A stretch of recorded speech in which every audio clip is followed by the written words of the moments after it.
Bloomberg Audio Studios. Podcasts, radio, news. This is the Bloomberg Daybreak Europe podcast. Good morning, it's Monday, the 27th of October. I'm Stephen Carroll in London. Coming up today, top trade negotiators for the US and China tee up a sweeping trade deal ahead of a meeting between Trump and Xi. A $1.1 billion hit, HSBC joins other lenders in tallying the ballooning costs tied to Bernie Madoff's Ponzi scheme. Plus, why gold's bumper returns are delivering glittering pay packets for specialist traders amid a growing talent war. Let's start with a roundup of our top stories. Trade negotiators from China and the United States have reached a series of agreements covering tariffs, shipping fees, fentanyl and export controls. The deals, concluded after 2 days of talks in Malaysia, represent a significant easing of tensions following US threats to impose 100% tariffs on Chinese export controls on rare earth minerals. US Treasury Secretary Scott Bessent told NBC's Meet the Press that Trump's tariff threats had been key to securing the terms. President Trump gave me a great deal of negotiating leverage with the threat of the 100% tariffs on November 1st, and I believe we've reached a very substantial framework that will avoid that and allow us to discuss many other things with the Chinese. Scott Bessent speaking to NBC's Meet the Press, with President Xi and Trump now expected to sign off on the agreements later this week when they meet in South Korea. It will be the first in-person meeting between the two leaders since Donald Trump returned to the White House. Now, Donald Trump's been speaking in the past few minutes aboard Air Force One, saying that nothing has been agreed yet on China, but feel good is how the president is describing his sentiment as he approaches that meeting later in the week. To other news now, HSBC is setting aside more than $1 billion to cover legal costs related to fraud claims dating back to 2009. The bank joins other global firms which have been unexpectedly hit recently with ballooning costs over decades-old litigation. Bloomberg's Tiwa Adebayo has more.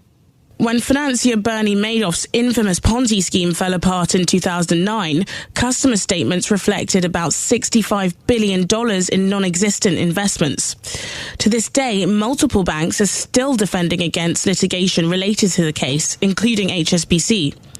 The firm has announced it will set aside $1.1 billion to cover litigation by investors who lost money in the fraud. According to a statement from the lender, the amount will have an impact on the firm's capital reserves. In London, Tiwa Adebayo, Bloomberg Radio. The UK's Deputy Prime Minister David Lammy says a convicted sex offender who came into the country illegally will be deported this week. The asylum seeker Hadush Kabatu was accidentally released from prison on Friday, sparking a manhunt. He was rearrested on Sunday, but David Lammy says there will be lessons learned. We need to get to the bottom of how this happened and why it happened. And of course, on behalf of the public, I want to be reassured that it won't continue to happen and that the systems that we put in place, the checks and balances, are there to reassure the public. Lammy will speak in Parliament later today on the issue. The incident has embarrassed the government as it tries to show it can control migration with tougher border policies. A former Bank of England governor says the Labour government lacks a coherent economic strategy. Mervyn King was asked by Sky News if he could identify Labour's economic plan. No, I can't. And that's what worries me. And this is true across a wide range of government policies. What happens is the OBR produces just before the budget one number, and then they look round for, what ideas almost written on the back of a fact packet about how you can raise an extra few billion here or a few billion there. That is not coherent tax strategy. And you could do a great deal by thinking it through first. Mervyn King was governor of the UK's central bank from 2003 to 2013. He also took aim at decades of what he described as tinkering with the tax system. This as the Chancellor is preparing her November budget, with businesses and the wealthy bracing for higher taxes. In Argentina, President Javier Milei's party has won midterm elections in a major comeback for the libertarian leader. With more than 90% of ballots counted, La Libertad Avanza has over 40% of the vote, well ahead of the main opposition party. The victory follows a landslide defeat in last month's local elections in Buenos Aires. That loss had sparked concerns over Milei's political strength, triggering a sell-off in the peso and leading the United States to extend a $20 billion swap line to support the currency. Addressing supporters, Milei said voters have now rejected what he called the model of failure. The Argentinians showed that they don't want to return to the model of failure, to the model of inflation, to the model of monetary issuance, to the model of the useless state, to the model of insecurity. Argentinians told populism to stop. Populism never again. President Javier Milei there speaking via a translator. Now, the midterm results secure enough seats for him to preserve his veto power and advance plans for sweeping economic reforms.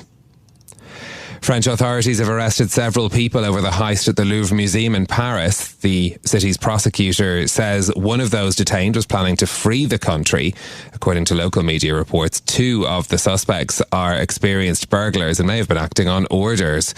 Police have been hunting for 4 people who broke into the Louvre in broad daylight just over a week ago. They stole 8 pieces of jewellery, including necklaces, tiaras and earrings. It remains unclear if the stolen jewels have been recovered.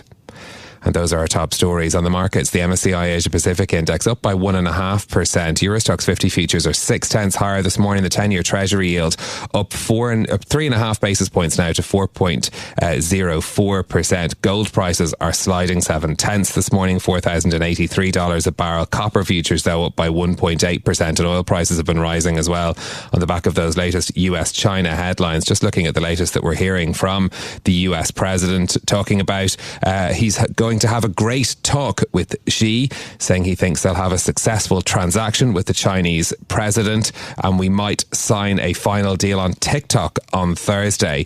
Those are some of the latest comments we've had out of the US president. Now, in a moment, we'll bring you up to date on the US-China trade talks, plus tell you how the recent spike in the price of gold is also driving a hiring spree for traders in the precious metal. But another story we've been reading this morning about how housekeeper salaries in the US are now topping $100,000 as luxury furniture booms.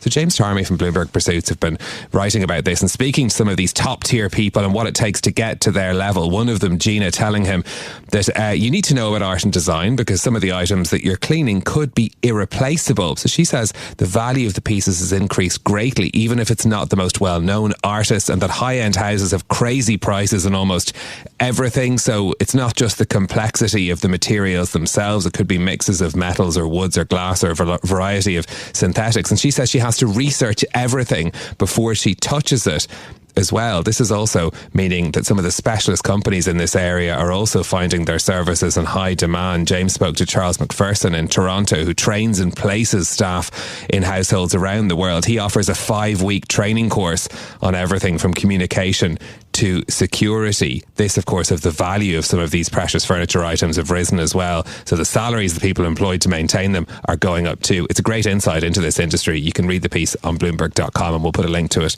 in our podcast show notes as well. Well, let's bring you some more now on those latest US-China trade talks after negotiators reached agreements on a range of issues ahead of the meetings of President Trump and Xi later this week. A little earlier, I spoke to Bloomberg's Jenny Marsh, who leads our team covering China's economy and government, and I started by asking her for the details of what was agreed over the weekend. So the details at the moment are very vague. What we do know is that both sides, they had these 2 days of talks in Malaysia, actually sort of much shorter in length than we've seen in other rounds. So they seem to have come to the conclusions quite quickly. But they came out saying that they'd come to terms basically on a range of contentious points. And so this covered export controls, fentanyl, shipping levies, and they also talked about sort of agricultural purchases as well, and said that the final details of the TikTok deal had also been sort of on the negotiating table. So it was a very wide-ranging sort of group of topics. They didn't give as many sort of specifics, other than Scott Bessent did say after the talks wrapped that the Chinese said on their latest rare earth curbs, which have been so controversial, they had pledged to defer those by 1 year. So that's a fairly big concession there from the Chinese. As revealed by the US side, we don't yet have confirmation from Beijing. How does this set us up then for the meeting between Presidents Trump and Xi? Is the conciliatory tone being matched on both sides? It is. I think this sets us up very well for the meeting between the two leaders. We now sort of know what they're going to be talking about. They're kind of just going to be signing off on these areas, and even the People's Daily, which is the Communist Party's mouthpiece, had a commentary this morning, which was very dovish in tone and really sort of talking about how successful it is when the two sides come together to use this sort of trade talks mechanism they've set up, and calling on the US to sort of jointly safeguard these hard-won achievements and saying they should be cherished. The context there, of course, is that after previous rounds of trade talks, they've both gone back to their respective countries feeling like everything was sorted out. And then the US Commerce Department has sort of announced export controls. And that's really angered the Chinese over the last few months, because these sort of extra controls have been outside the scope of these talks. And what China really wants is for everything they are talking about in terms of trade now to run through this mechanism and to be able to manage it that way, so they're not caught by surprise by sort of additional measures. So where do we watch for the key areas now where further developments could happen as we count down to that meeting? Are there subjects which could derail the progress that has been made over the weekend? I mean, never say never, right? And you've got Trump, Bessent and Marco Rubio all in the region right now for ASEAN and APEC meetings. So they're all going to be talking to the press and briefing. And I think, if any of them come out and say anything particularly offensive towards the Chinese, that would be bad. I think if US Commerce Department this week, if Lutnick sitting in Washington decides to sort of wreak havoc by rolling out some more sort of curbs on Huawei or something, that would be very, very bad. And that could potentially even derail the meeting between Trump and Xi. I think at this point that isn't going to happen. And everyone's sort of worked very hard to get to where they are now. And it looks like we're sort of going to be reasonably smooth sailing going into that meeting on Thursday. That's Bloomberg's Jenny Marsh, who leads our team covering China's economy and government. Stay with us. More from Bloomberg Daybreak Europe coming up after this. Now, trading houses, hedge funds and banks are on a hiring spree for specialist gold traders as interest in the metal soars. It's creating a battle for talent that's driving up pay packages in what has traditionally been a niche market. Our metals and mining reporter Sibylla Gross joins us now for more. Sibylla, great to talk to you. Is this surge in hiring then all down to the surge in gold prices? Partly, it's been an unprecedented year in gold and all of the other precious metals, really. And I've been speaking to traders and they've been telling me they've been seeing unprecedented demand from clients, new clients they've never really dealt with before, including large corporations and multiple family offices. And he said just the level of demand, well, one of the traders I spoke with the other day said it's just far from normal. But on the other hand, what the trading houses and hedge funds are really looking to exploit, I think, in the current market is the fact that we've seen huge price dislocations on several occasions this year between key trading hubs, which opens up very lucrative arbitrage opportunities. Obviously, beginning of the year, traders were very worried that precious metals would be hit with US tariffs. Some of those fears are still in the market for silver, platinum, and palladium. But basically what we're seeing is huge arbitrage opportunities open up. And that's why all of these big physical trading houses and the hedge funds want to come in and exploit those opportunities. So how easy or difficult is it then to hire gold traders?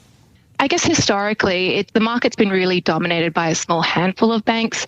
Probably the two most well-known ones are JP Morgan and HSBC. I think in previous years, I've been talking to traders who've been in the market a long time, and they've kind of expressed sort of sentiments along the lines of banks have sort of stepped away from the market or underinvested in their team. So effectively what we're looking at today is a lot of these banks have been operating with quite lean teams, and that's left us with not very deep pool of talent. Now that prices have soared this year, as you rightly pointed out at the beginning, new participants want to take opportunities to break into the sector, but there aren't that many people to draw upon. So to give you a sense of how much the backdrop really has changed, my colleague Jack Ryan wrote in a story earlier this month, an average of nearly $600 billion worth of spot gold has been traded each week in London in recent months. That's more than a threefold increase since 2021. The other point I would just make is, what the physical trading houses and hedge funds really want are people who understand the macro forces that really steer what's happening in precious metals prices, but also just the practicalities of moving the metal around, because that's really where probably the biggest opportunity is, like exploiting those arbitrage windows.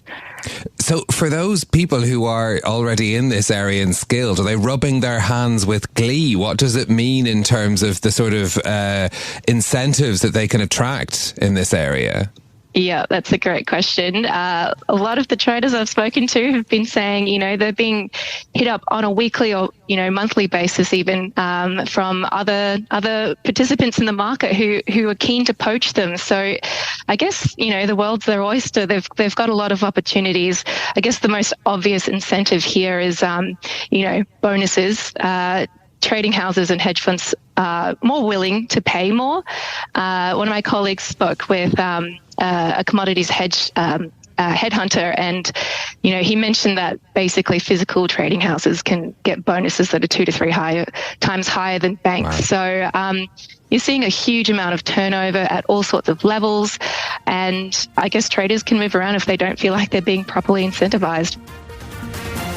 This is Bloomberg Daybreak Europe, your morning brief on the stories making news from London to Wall Street and beyond. Look for us on your podcast feed every morning on Apple, Spotify and anywhere else you get your podcasts. You can also listen live each morning on London DAB Radio, the Bloomberg Business app and Bloomberg.com. Our flagship New York station is also available on your Amazon Alexa devices. Just say, Alexa, play Bloomberg 1130. I'm Caroline Hepker. And I'm Stephen Carroll. Join us again tomorrow morning for all the news you need to start your day, right here on Bloomberg Daybreak Europe.